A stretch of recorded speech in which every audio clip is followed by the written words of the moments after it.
मेरा नाम है अनुपम शर्मा। अनुपम शर्मा। हाँ, हिंदू धर्म सनातन धर्म से आता हूँ और मेरी अपनी धार्मिक आस्था है। एक कहावत कही जाती है, कण कण में व्यापे हैं राम, मत भड़काओ दंगा लेकर उनका नाम।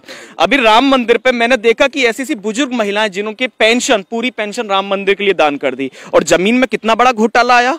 अयोध्या के मेयर और जो ट्रस्ट के सदस्य हैं वो बता रहे थे कि 16 मिनट में 2 गुना 3 गुना दाम हो जा रहा है।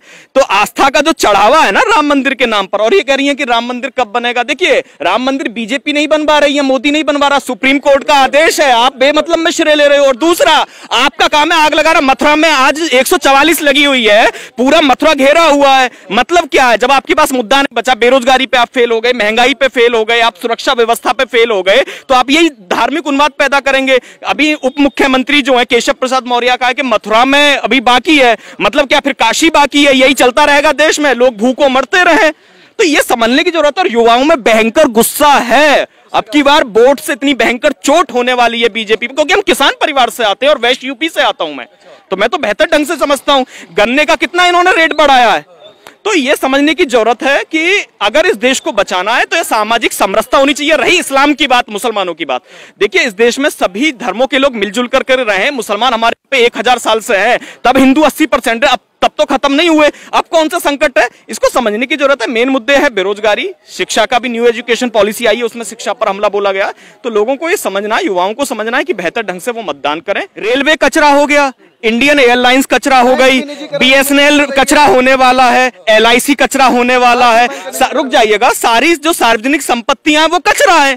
ये तो आरएसएस की ट्रेनिंग का हिस्सा है, और वो औने पौने दावों में। अभी कल की रिपोर्ट है, अडानी को एक्सप्रेसवे का ठेका दे दिया है, गंगा एक्सप्रेसवे का। भैया कोई सरकारी निर्माण एजेंसी ही नहीं है कि जो प्राइवेट कंपनियों को होने। और रुकिएगा, अभी नीति आयोग का है नंबर 1 उत्तर प्रदेश, कोरोना में लोग मर गए, नीति आयोग का तीसरा सबसे गरीब राज्य बन गया उत्तर प्रदेश। क्या योगी आएंगे? योगी क्या करेंगे आकर के? वैसी सत्यानाश मार दिया आएंगी। धर्म के नाम पर जो भी राष्ट्र बना वो बर्बाद हुआ। पाकिस्तान धर्म के नाम पर बना ना, 2 टुकड़े हो गए ना बांग्लादेश। मुगल बादशाह औरंगजेब कट्टर था ना, उसके बाद क्या हुआ? मुगल साम्राज्य खत्म हो गया ना। नहीं, मैं कब कह रहा हूं, मैं कट्टरता का अलर्ट कर रहा हूं कि कट्टरता किसी भी धर्म की होती है, बुरी होती है। आपको यह देखना है कि धन से ही धर्म पैदा होता है।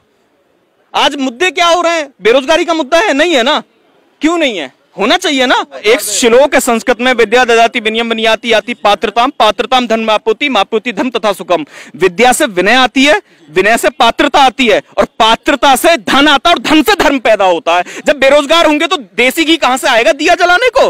प्रसाद भंडारा भी तो पैसे से ही होगा ना। तुम सार्वजनिक क्षेत्र की जितनी नौकरियां उनको खत्म कर दे रहे हो। ये कह रहे हो कि संविदा पे 5000 की 6000 की नौकरी कर लो। 5000 6000 10,000 पे कोई काम कर लेगा? महंगाई कहां से कहां पहुंच गई है। पेट्रोल 100 के पार है, सिलेंडर 1000 का हो रहा है, और तमाम चीजों पे जीएसटी, बुक्स पे जीएसटी लगा दी इन्होंने, स्टेशनरी पे जीएसटी लगा दी, अब कपड़ों पे 12% जीएसटी लगा दी। देखिए ये क्या है, इनका इवेंट्स मैनेजमेंट है पूरा। होता कुछ है, दिखाते कुछ है। अगर जितना पैसा विज्ञापन पे खर्च करते हैं, इतना अगर ये सरकारी योजनाओं पे खर्च कर देना, तो वास्तव में जमीनी स्तर पे परिवर्तन दिखाई देगा। और दूसरा, मैं एक बात और कह रहा हूं, जातिवाद भयंकर इस सरकार में, देखिए बिल्कुल भयंकर है।